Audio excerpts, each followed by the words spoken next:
The silent night of the Wend River Canyon was upended by splashing, spluttering, and clanking as the TCM Plus to the Power of Plus Guild dragged themselves onto the metal steps of a Second Empire warehouse. "Is this even the place, Rick?" Izumi asked, but the question was answered by a nearby door opening up. From it emerged a skeleton in pristine silver armor, a Skeleton Legion classic. "Come with me if you want to live," he insisted, waving everyone back into the door with him. It was that of the river, and indeed the guild did wish to live, so the choice was easy. Inside the messy warehouse were headless skeleton workers, just like those Nuke and Beep had found working away in the Ashland's evil eggs. These ones were peaceful, simply eyeing the guild as they filtered in. Eyeing with their shoulders, you must understand. "Nice place, man," Nuke said. "You get a lot of business down here?" "Oh, you have snark for me. After all this time you have snark for me.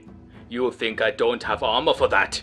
What do you think? I'm like a crying baby who will armor you for free because you noticed the infrastructure," the skeleton ranted. This was, if you hadn't guessed, the so-called Armor King. "Sorry, just thought it was a bit funny." "It is not one bit funny. I was highly offended. I am doubling my prices for you. How is that for snark?" "It's not really snark." "Oh, and you decide what it is. Must be hard paying triple prices at the world's only source of premium First Empire protectives." "Let's find out. We need to gear up for the big one. Is that what you're calling it?" "General Ricard, is your little boy here bullshitting me?" "No, it's legit. And hey, King, you doing good?" Rick said. "Oh, I'm fine. Why did you take so long? We were meant to overthrow Dioscuri 2 millennia back." "We did. Council did anyway. Just didn't throw her far, so now we're back to the plan. All the fleshies kinda got clued in, so we're all on the same page. Literally. Check this shit out." "Manga. Silliness. And the fact you are dressed as a human does not amuse me, Taisho." "Not just dressing. Forget it. Can you sort my man here out?" "Is he a notable specimen?" "Human ruler." "But he looks like a piece of shit." "Hey," Nuke interjected, but the king wasn't having it. "I was objectively correct. Your disagreements contaminate the air with carbon dioxide. Just come over here." Nuke was dragged behind a screen and was shortly thrown back out in his new threads. It was a set of colourful First Empire battle armour with golden scale plating, rich blue silks, and black impenetrable nanocarbon bosses engraved with beasts and monsters of the lost planet. Complete with a thick silver helmet, Nuke was, supposedly, the picture of a First Empire ruler. "You look so good, I would mock at reproducing with you," the king said. Izumi thought so too. "Look at your shoulders," she marvelled. "Looks weird though. It's like the curtains in the palace," Nuke said. "Oh, pull yourself together," King bellowed. This was the first time anyone in the guild had heard this one, it being an age of darkness and grit and all, so they actually laughed a bit. But then King grabbed Izumi by the collar and picked her up. "Why are you laughing? You are hideous. You want to overthrow the Empress looking like a maggot in the mud? I would spit if I could, and then go back to simulating reproduction with your ruler." "He's not my ruler, he's my boyfriend," Izumi shot back. "Blah! I am simulating being sickened. Quickly, stop looking so shit. Use this. This." King shoved some more old-fashioned silks into Izumi's hands. It was a long overcoat with black and blue dyes and silver details, portraying dragons and flames that ran up the sides to the base of a large black pauldron with a toothy demonic carving in the nanocarbon. "That's fucking sweet," Nuke nodded. "Really?" Izumi said. "It is fucking sweet. Do not question it," King insisted. "Taisho, you wanna gear up too? Can't help but notice your hideous foot flesh is peeling off." Yeah, work in progress. This guy's a big shot too, you know, the Pale Enforcer." "Defective goods. Let's armor a better one." "Now listen here, you," Isaiah said, stepping forward. I've frequented many establishments all over the world, and never have I borne witness to such sour service, especially in a boutique with a niche clientele, with such poor consideration of accessibility that those of us with hydrophobia must endure great stress simply to be present here. Now I must demand that you straighten up and perform your duty as a retailer with a smidgen more dignity, lest we simply take our business elsewhere. They taught you more than grunting. Amusing. Alright, special offer for you. I will reduce the rate to only double prices. Finally, some respect. Not until you are armored. Get over here, White Knight. Both Isaiah and Rick were decked out in thick battle armor, gleaming with odd ancient alloys and decorated with little bits and bobs that modern, less bored craftsmen just didn't bother including. What is that? King said, pointing at Beep. I am the queen! Beep! Beep shouted. You are the only one here who does not look like shit. True! Beep! Did you finally get that stuff working, Taisho? No, this is other stuff. They did that themselves, Rick said. While I do not believe you, I have also ceased to care. Since your ruler man is out of money, you might as well leave. Yeah, just admiring your work a bit more, man, Nuke called. He was prowling the store with Izumi, who was cradling something underneath her new long overcoat. I hope they are not committing heavy petting, King said. Nah, just taking the core for a walk, I guess. Rick shrugged. He guessed right. Oh, I do like it when you let me probe, darling, the hammer core was saying in Izumi's hands. She was letting its little knobbles touch the displayed armor. Just get it quickly, she whispered. Yes, I get it. Oh, I think it's in there now. They are reproducing over there. I can hear it, King shouted. With this, the guild was shooed out by the worker bots. Get out of here, you dribbling peasants! And you won't last 5 decades without my armor? Not even 5 decades! Chased away by remarks so potent that no armor could spare you from the shame, the guild glided/drown danced downriver. But they had not only the fashionable pieces still worn, but some hastily probed data on the manufacture of these First Empire threads, and that was the real prize. Crime saves the world again. The river washed them up at the foot of Blister Hill, so they went to dry off and found the fan clubs were easy enlistees for the march to the end of the world. Then they returned to the United Cities and worked the locals of Stoat and Shobutai. The act went a little something like this. First, a few guild members would dress down and enter a bar, loudly complaining about impending doom. Still, there's no way anyone would be impressive enough to recruit me, Elena said in Stoat. I'd save those nobles if any of them could show a drop of sense and do something good for a change, Sandor said in Shobutai. Can I get free drink forever, please? Els begged at both. After a noisy back and forth about the impossibility of such fantasies, the bar would suddenly receive a visit from the 4 ethical princes themselves. The time has come, and so must you, Gustafsson declared. Become an invincible warrior, on us, Isaiah offered. Hey, we're saving the world this time. That's new. Ain't you curious how it'll go? Rick teased. Combining science, art, killing, and drugs at long last, the cornerstones of the new world order? Let's go on a wild ride and experience all that life has to offer, Nuke called. Everyone was on board. Then they realized this was just something to do with the Okran forsaken freaks of the TCM Plus to the Power of Plus guild, leaving just a few truly desperate dregs to be scooped up. Success! From Shobutai, the route to Manksand went right through the capital, so Nuke and Izumi popped into the palace to see how the mouldy monarch was doing. 2 guards halted them at the entrance to the throne room. From a large crate they produced a pairs of goggles and silently placed them over Nuke and Izumi's eyes. Then the door was opened, revealing a thick jungle of leafy ferns and bristling moss. The doors were closed behind them rapidly. Shit, almost as bad as I expected, Nuke said. He pulled up a flashlight and looked around the diorama. At the back of the room, the menacing holes of the warren pulled the light in, never to return. Then, above them, they spotted a silver-haired man squatting on a tall wooden platform. This man-like creature began to squawk at them. "Oh, I hear you, Righty! I hear you, my pet!" the Emperor called. He slithered into view, dressed this time, which was nice, although dressed in a moody green carpet of sorts that was almost certainly produced from the warren's native fauna. "Oh, the canary calls! Oh, the doom and gloom it must bring! Oh, to be a beautiful butterfly, the only butterfly! Oh, hark! Who dares enter the chamber of the ascended guy? You know, like whoever I am and stuff! Oh!"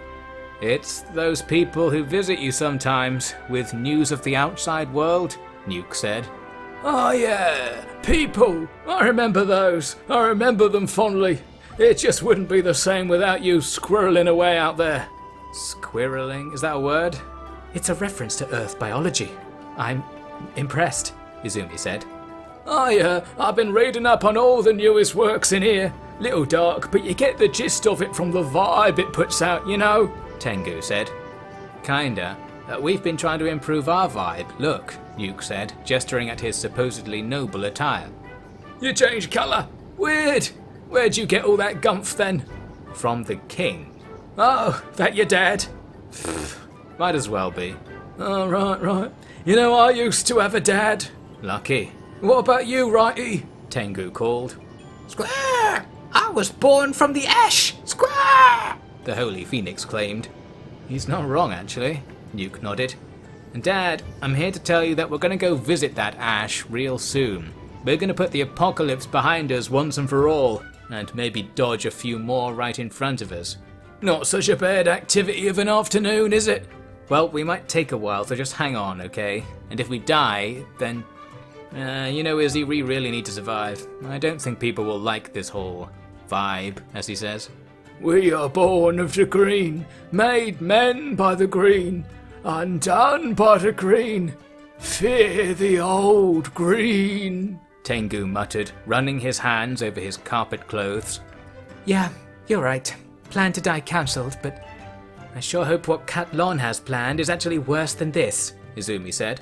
Such were the hopes of the entire United Cities Empire. Downstairs, the rest of the nobles were sulking as usual, but showed at least a passing interest in saving all of life. Even without slaves to bring you happy juice at all hours of the day, maybe it was just about worth staying alive.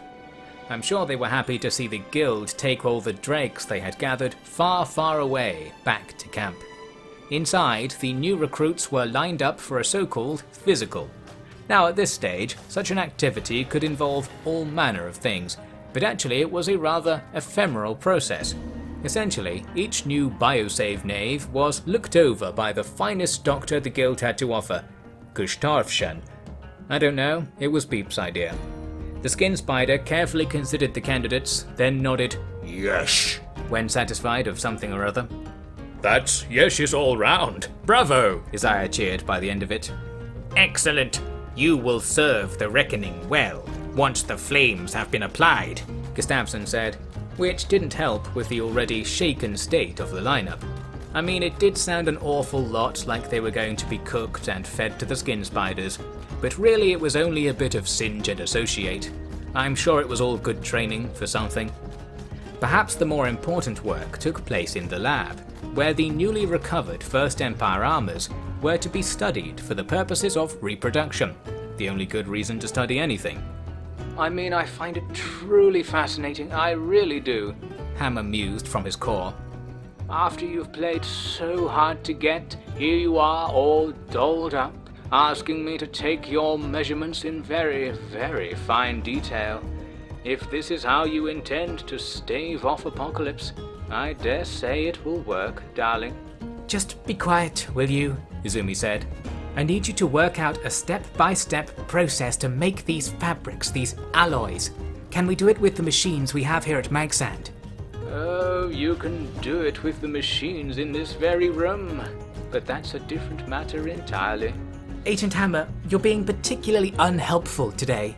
And you are particularly playful with your fancy dress and all. It's not fancy dress, it's battle armor and the clothing of rulers. No, it's fancy dress. I don't imagine you'd catch a ruler wearing such absurdities. But I thought, Rick! Izumi called for Rick to come spit the truth on these surely very respectable outfits.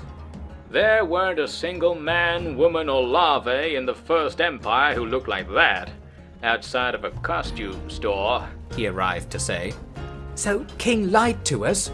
Of course. Were you gonna tell us? No, funnier this way, I thought. But you fall for stuff so easily, it's hardly enough, you know. I'm just spoiled. Can't appreciate a classic dupin when it's clear as day. Let's get this whole thing over with, shall we? Need a vacation. 2,000 years not enough for you before? Ain't enough for a skeleton, but for a new man, might just be. We spent half our money on these things. Are they even of any use? Don't worry, sister. Might be slightly out of style, but check the materials. Rick wheeled his stick into the air and brought it down onto an armor plate on the desk. The stick bounced off it like rubber and flew out of his hand, leaving not even a mark in the impact zone. That's real shit. If you don't mind looking like an idiot, you'll be right as rain. And I know you don't mind that, standing on a box of uranium to smooch your toy boy. As for the rain, it's alright when it ain't melting shit, so we're good. Agent Hammer's insight was hammers. He was worth every blood clot, this one. By hammering plates of iron the guild had been manufacturing in their experimental auto mines, and dosing the stuff up with bits and pieces of old scrap, an extremely solid alloy could gradually be formed. Thus the whole canyon was a sea of noise day and night, with the new ranks of the 1,000 guardians and tech hunters wrestling crabs for exercise, and the labourers assembling the finest novelty children's birthday party tier battle armour you could ever dream of, overseen by Gustafsson's predestined armouring knowledge. At least Izumi's lab was peaceful, and in between all the unexplained power cuts, she managed to finish working on a very special device. It was time for a chamber of hot water connected to an electric turbine to get ever so slightly nuked. Careful, drop this thing and half the world explodes, Izumi cautioned the tech hunters. They were hauling a long grey cylinder, a few feet long and about 8 straining people heavy. They edged it down the long ramp out of Tashino Towers and over to a cleanly polished machine with a big hole in the front. The cylinder was slid into the big hole, which was very funny, and then Izumi slammed a door on the front shut, in a worrying extension of the innuendo. Okay, when I press this button, we'll either all die, or this light on the front will get powered on, she explained. Man, that's a winning gamble, Nuke nodded. Must have been their lucky day, because when Izumi pulled the lever, steam began to rise from an exhaust on the back. The turbine inside started spinning rapidly like a laundry machine, and indeed, a small green light switched on. Okran's Twisted Piles, it fucking works! Izumi shouted. Nuke was very happy for her, although really just for her. So what now? He asked. Now it just keeps going. Look at this power, she said, gesturing at a meter wired up to a cable running down from the lab. So it just keeps spinning in there? Yeah, until the uranium restabilizes in new elements and isotopes. I understand entirely. This is it, the proof we need. We can run half the Empire off a single goat bag of material. Everything we didn't have enough power for before, it's all fine. Everyone can grow their own nuke. Now the development seemed a lot more historically significant, even if you're a wretched black scratch narc who just wants to grow wheat straw. Can we just leave it then? Nuke asked. Yep, we're done. We can get on with the skeleton shutdown plan now. I thought that green stuff was dangerous, like it might blow up if we don't keep an eye on it. This unit has self-moderation, my prince, Hammer's voice explained from the side of the reactor. Not something you would be familiar with. Anyone? Well, I'm having fun. Off you go, fleshies. You're free to die out in the wastes as you please. This little sausage spinner's giving me everything I need. and with that ominous chuckle, the foundations of the nuclear re-revolution were laid. By that time, lots of fancy get-ups had been lovingly manufactured. The skeletons were decked out in audacious silver coats, as dazzling as they were indeformable. Gustafsson had made for himself a rather fetching red jacket, quite far from the understated or unstated fashions of the hivers, but next to Beep he still looked like the mere peon he was. The Shek, with little taste for those chrome costumes, had managed to get the hardened alloys in a more raw form, and wore simple lamellar pieces dyed a uniform blue, a very soldiery look for a very soldiery bunch. Only Azire and Elena went in for the more colourful silk underlayers, which cast their tones generously over their pale scales. Truly the guild was the most magnificent array of arts and crafts since Els had taught the mangaka girls how to finger paint. And for what I mean by that, again you'll have to check your local comic store. Now then, it was time for the most important adventure. The guild set off south, following Beep's navigation data at a more flesh-leg friendly pace. It was a long march to the Ashlands, and no one knew what would happen when they got there. Could this band of intoxicated outcasts face down the powers that had once destroyed the entire world and come out on top? Come out on top. Oh dear, it's spreading. They'd best hurry up then.